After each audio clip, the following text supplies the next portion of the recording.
Hello my dears. അപ്പോൾ ഇന്ന് വന്നിരിക്കുന്നത് അത്രയ്ക്ക് അടിപൊളിയായിട്ടുള്ളൊരു ചിക്കൻ്റെ റെസിപ്പിയാണ്. ഇത് ഒരു വട്ടമൊക്കെ ട്രൈ ചെയ്ത് നോക്കി നമ്മൾ വീണ്ടും വീണ്ടും ട്രൈ. അത്രയ്ക്ക് ജ്യൂസിയും അടിപൊളി ഫ്ലേവറുമാണ്, അടിപൊളി ടേസ്റ്റാണ്. അത് കഴിച്ചുകൊണ്ടേയിരിക്കും. നമ്മൾ പൊറോട്ടയുടെ കൂടെയും ചപ്പാത്തിയുടെ കൂടെയും അപ്പത്തിൻ്റെ കൂടെയൊക്കെ അടിപൊളി ടേസ്റ്റാണ് കേട്ടോ.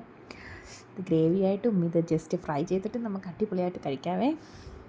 10-20 കൊച്ചുള്ളിയും 2 തക്കാളിയും പിന്നെ 10-12 വെളുത്തുള്ളിയും ഒരു നല്ല കഷ്ണം ഇഞ്ചിയും പിന്നെ ഒരു 10-20 മുളക് നമ്മൾ വെള്ളത്തിലിട്ട് കുതിർത്തതും പിന്നെ ഒരു കപ്പ് ഒരു ചെറിയ കപ്പ് തൈരും കേട്ടോ. ഇത്രയാണ് ഇതിന് ആവശ്യമായിട്ടുള്ളത്. അപ്പോൾ നമുക്ക് എരി കൂടുതൽ വേണമെങ്കിൽ നമുക്ക് കൂടുതലായിട്ട് നമുക്ക് വറ്റൽമുളകൊക്കെ ആഡ് ചെയ്യാം വെള്ളത്തിലിട്ട് കുതിർത്ത്. അപ്പോൾ കുട്ടികൾക്കൊക്കെ കൊടുക്കാനാണെങ്കിൽ ഇത്രയൊക്കെ തന്നെ ധാരാളം. നല്ല ഫ്ലേവറാണ്. ഒരു വട്ടമെങ്കിലും ട്രൈ ചെയ്ത് നോക്കണം. പിന്നെ അപ്പോൾ അതിൻ്റെ കൂട്ടത്തിൽ നമ്മൾ ജാറിനകത്ത് പിന്നെ നമ്മൾ കുറച്ച് ഗരം മസാലയും കൂടി ഇട്ട് മല്ലിയില ആഡ് ചെയ്തിട്ട് നമുക്ക് നല്ല രീതിയിൽ അരച്ചെടുക്കാം കേട്ടോ.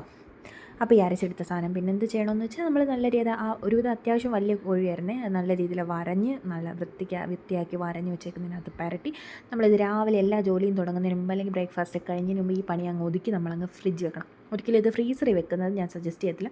ഫ്രീസറിൻ്റെ താഴെ വെച്ചിട്ട് നമ്മൾ രാത്രി എടുക്കാനുള്ളതല്ലേ, അല്ലെങ്കിൽ ഭയങ്കര ഐസായി പോകും.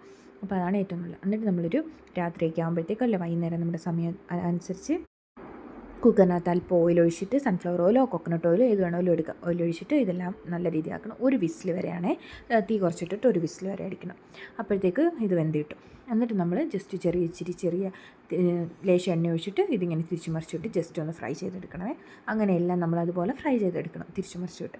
ഇങ്ങനെ കഴിക്കാൻ തന്നെ ഇത് കുറേ ഇവിടുന്ന് പോയി കേട്ടോ. കാരണം ഇത് കഴിക്കാൻ തന്നെ എന്ത് ടേസ്റ്റ് ജ്യൂസിയാണെന്നറിയാവോ. ഇത്രയും തന്നെ ചെയ്തിട്ട് നമുക്ക് വെറുതെ കഴിക്കാനും അടിപൊളി. അതിൻ്റെ സ്റ്റോക്ക് ഇട്ട് നമ്മൾ ഗ്രേവി പോലെ ആക്കിയിട്ട് നമുക്ക് ഫുഡിൻ്റെ കൂടെ കഴിക്കാനും നല്ലതാണ്.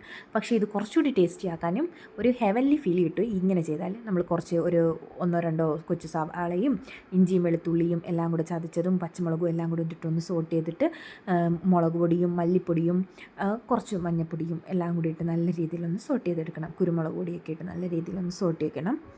എന്നിട്ട് ഇതിൻ്റെ കുറച്ച് സ്റ്റോക്ക് ഒഴിക്കണേ. കാരണം ഇനി കൂടുതൽ സ്റ്റോക്ക് ഉണ്ടെങ്കിൽ ഞാൻ മറ്റേത് ഗ്രേവി ആക്കും. അപ്പോൾ നമുക്ക് മുക്കി കഴിക്കുകയോ നാളേക്ക് എടുക്കുകയൊക്കെ ചെയ്യാമല്ലോ. അപ്പോൾ ഇത് നമ്മൾ ഈ ചിക്കനകത്ത് ഇതിപ്പോൾ തീരും. ഇത് അത്രയ്ക്ക് അടിപൊളി സാധനമാണ്. അപ്പോൾ നമ്മൾ ഈ സ്റ്റോക്കൊക്കെ ആക്കിയിട്ട് പിന്നെ അടുത്തെയാണ് മെയിൻ ഇൻഗ്രീഡിയൻ്റ് ആണ് അതിനകത്തേക്ക് വേണ്ടത്. അതാണ് ആ ഒരു ഗ്രേവിക്ക് ഒരു ഫ്ലേവർ നൽകുന്ന ഏറ്റവും വലിയ കണ്ടൻറ്റ് എന്ന് പറഞ്ഞാൽ ടൊമാറ്റോ കെച്ചപ്പാണേ. അപ്പോൾ നമുക്ക് ടൊമാറ്റോ കെച്ചപ്പ് ആഡ് ചെയ്യാം. അപ്പോൾ തോനെ ആഡ് ചെയ്താലും കുഴപ്പമൊന്നുമില്ല. അപ്പോൾ എനിക്കിഷ്ടമാണ് ആ ഫ്ലേവർ.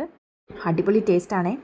നിങ്ങൾ മസ്റ്റായിട്ട് ഇത് ട്രൈ ചെയ്ത് നോക്കണം. എന്നിട്ട് ഇതെല്ലാം ഇങ്ങനെ, അപ്പോൾ എനിക്കൊരു അബദ്ധം പറ്റി, പാത്രം ചെറുതായിരുന്നു, ഇതെല്ലാം കൂടെ അതിനകത്ത് പറ്റത്തില്ല. അപ്പം ഞാനിങ്ങനെ പ്ലേറ്റ് എടുത്തിട്ട് ഇത് അതിനകത്തോട്ട് പോർ ചെയ്തിട്ട് ഒഴിച്ചെടുത്തേ. അപ്പം എന്നിട്ട് ഗാർണിഷ് ചെയ്യാനായിട്ട് മല്ലിയിലയോ നിങ്ങൾക്ക് നട്ട്സോ എന്തെങ്കിലും ഉണ്ടെങ്കിൽ അതൊക്കെ ഗാർണിഷ് ചെയ്യാനായിട്ട് ഉപയോഗിക്കാം കേട്ടോ.